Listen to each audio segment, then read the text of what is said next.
Hello guys, welcome back to my channel and welcome back to my page. আশা করি তোমরা সকলে খুব ভালো আছো। আমি নূপুর শুরু করছি আজকে আমার ছোট্টখাট্ট একটা মিনি ব্লগ তোমাদের সাথে। তো আজকে যেহেতু শনিবার, তো আমরা শনি পুজো দিতে যাচ্ছি। আর এটা হলো ভাদ্র মাস, আর ভাদ্র মাস হচ্ছে শনি ঠাকুরের জন্ম মাস। তো এইটা পুরো 5টা ভাদ্র মাসের 5টা শনিবার এই পুজোটা হয়। তো প্রত্যেক শনিবার অন্য অন্য অন্য মাসেও হয়, বাট এই মাসটা একটু ভালো করে হয়, প্রত্যেক জায়গায় বড় বড় করে হয়। তো আমরা যাচ্ছি সেখানে। তো চলো, দেখা হচ্ছে ভিডিওর মাঝখানে। কোথায় কি যাচ্ছি সবটাই শেয়ার করবো তোমাদের সাথে। গাইজ, আমরা কে কে যাচ্ছি সেটা তোমাদের সাথে শেয়ার করছি। চলো দেখো, এই দেখো আমার মামি। তাকাও তাকাও, হাই করো একটু, হাই হাই করো বৌদি।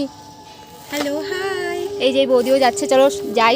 টোটো চলে এসছে, অনেক দেরি হয়ে গেছে। চলো চলো চলো যা। প্রথমেই তোমাদের সকলের কাছে আমি সরি চেয়ে নিচ্ছি, যেহেতু ভিডিওটা আমি শনিবারে বানিয়েছিলাম, আমি আপলোড করতে পারিনি, কারণ আমার শরীরটা খারাপ ছিল। তোমরা গলার ভয়েস শুনেই বুঝতে পারছো।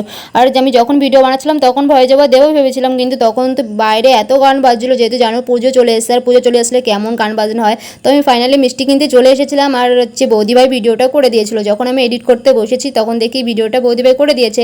তো থ্যাংক ইউ বৌদিভাই। যেহেতু এই টোটোটা আমাদের পাশের বাড়ি একটা মামার, তার জন্য আমাদের কোনো যেতেই অসুবিধাই হয়নি। ফাইনালি আমরা মন্দিরে চলে এসেছিলাম।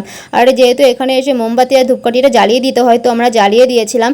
আর দেখো, এখানে তোমরা সকলেই জানো যে শনিদেবের নীল কালার খুব পছন্দের, তো আমরা নীল কালারেরই মোমবাতি এনেছিলাম। দেখো এখানে সবাই নীল কালারেরই মোমবাতি জ্বালিয়েছে।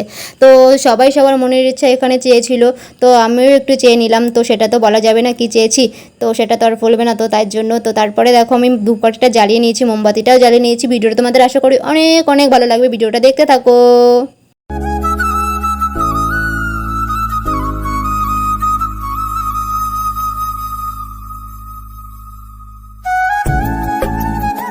তো দেখো শনিদেবকে কতটা সুন্দর লাগছিল, তাও দেখো এত গরম পড়ার সত্ত্বেও কত কত লোক আসছিল এখানে পুজো দিতে, জানো।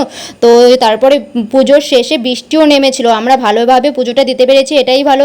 তো তারপরে যেহেতু সেদিনকে গণেশ চতুর্থী ছিল, তো সাইডে অনেক অনেক আওয়াজ হচ্ছিলো, আর যেহেতু রাস্তার সাইডে পুজোটা হচ্ছিলো সেখানেও আওয়াজ হচ্ছিলো। তো তোমাদের জানাই গণেশ চতুর্থীর অনেক অনেক ভালোবাসা, অনেক অনেক শুভেচ্ছা। আর আমার চ্যানেলে যদি নতুন এসে থাকো, চ্যানেলটা সাবস্ক্রাইব করে ঘন্টিটা বাজিয়ে দিও, আর পেজটা ফলো করে দিও, আর নোটিফিকেশন বেলটা অল করে দিও আমার ভিডিওর নোটিফিকেশন সবার আগে পাওয়ার জন্য। তোমাদের যদি কোনো মনের ইচ্ছা থাকে চাইতে পারো, তোমাদের সব স্বপ্ন পূরণ হয়ে যাবে। দেখা হচ্ছে অন্য কোনো ভিডিওর সাথে, ততক্ষণের জন্য টাটা, বাই বাই।